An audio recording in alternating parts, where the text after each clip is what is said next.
I still remember that dinner like it happened yesterday. The smell of roasted turkey, the clinking of wine glasses, and the laughter that wasn't meant for me.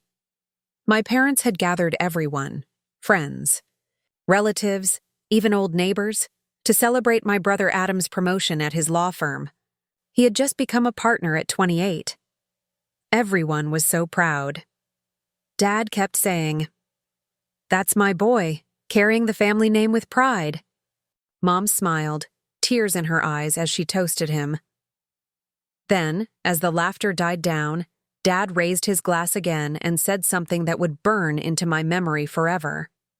Some kids make you proud, and others just take up space. Everyone chuckled politely. Even Mom gave a half smile. They didn't have to say my name. Everyone knew who he meant. I sat there frozen, my fork halfway to my mouth.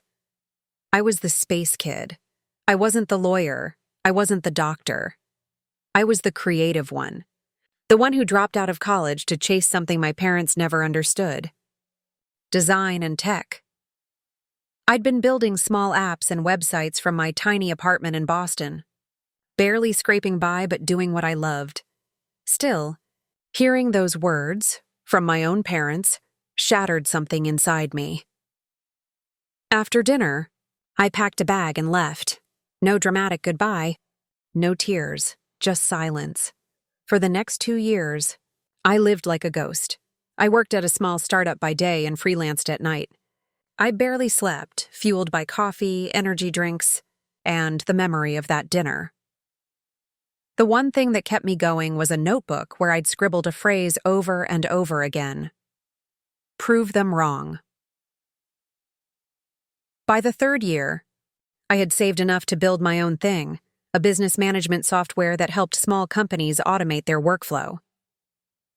It started as a side project, but within a few months, local firms began buying subscriptions. Then came the word of mouth. Within a year, we had over 200 clients and investors started calling. I worked like a machine. No weekends. No vacations. No social life. Just me, my laptop, and that haunting toast echoing in my head. And then one day, my assistant rushed into my office saying, "You need to see this." She handed me a document. It was a list of potential acquisitions, companies we could buy out to expand our client base. At the very top of that list was Turner & Cowers, a mid-sized consulting firm. My parents' company. I stared at the name for a long minute. My heart pounded so hard I could hear it. I didn't tell anyone. We proceeded with the deal like any other, professional, silent, clinical. Within weeks, the acquisition went through. Turner & Cowers, the same company my father had built 30 years ago, was now owned by me. They didn't even know it yet. 3 days later, I visited their office. When I walked in, the receptionist looked confused. "Can I help you, sir?" "Yeah," I said calmly. "Tell Mr. and Mrs. Turner their new CEO wants to see them."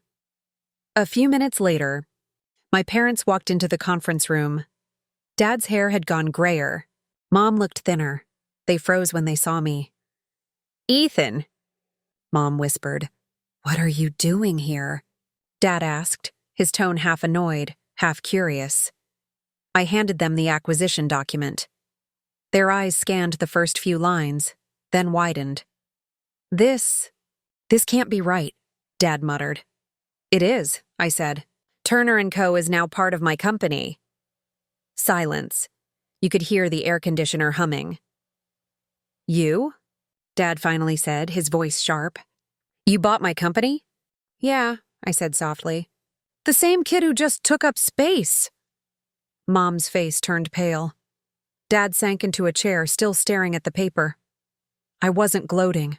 I wasn't even angry anymore. Just empty. "I didn't do this to get revenge," I said. "I did it because I built something real. Because I worked for it." They didn't respond. So I stood, straightened my jacket, and added, "You taught me to fight for what matters. I just learned to do it without your approval." And with that, I walked out. 2 months later, Dad called me for the first time in years. He didn't apologize. Not directly. But he asked if we could have dinner. We met at the same restaurant where that infamous toast happened. This time, there were no guests, no fancy speeches, just the three of us. They looked older, softer. After a long silence, Dad finally spoke. "I was wrong about you." Mom reached across the table, took my hand and said, "We didn't see you for who you were." We were too busy comparing. For the first time in my life, I saw tears in my father's eyes. "You didn't take up space," he said quietly. "You filled it." That night, as I walked out of the restaurant, I realized something. Sometimes, the best revenge isn't loud or cruel, it's silent success. It's walking into the same room where they doubted you and having nothing left to prove. It's knowing that while they lifted their glasses for someone else, your time was always coming.